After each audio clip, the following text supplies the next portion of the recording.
محاولة التقدم. هنا القادمون من الخلف دوما تشكيل الخطورة والقحطاني، ولكن طالت المحاولة الماضية. محمد الشلهوب عائد بعد يعني هدافا للدوري كما هو معلوم، ولكن هنا الزوري في عرضية ملعوبة وإنقاذ دفاعي في التوقيت المناسب.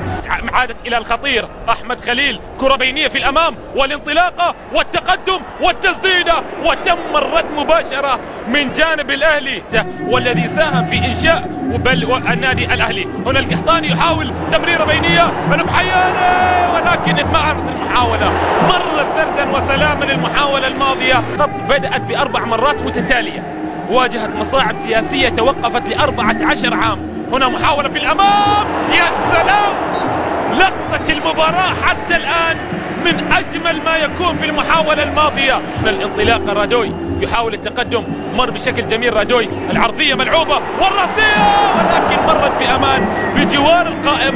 حتى الآن أعلى لاعب أطول كرة لتياغو نيفيس، يبحث فقط عن مليمتر للتسديد ويأتي للشلهوب، ولكن إلى خارج أرضية الملعب بكل الأشكال. مجددا أحمد الفريدي إلى ليونغ، تمريرة في الأمام إلى الفريدي، كرة في الأمام، يا سلام، لعبة من أجمل ما يكون.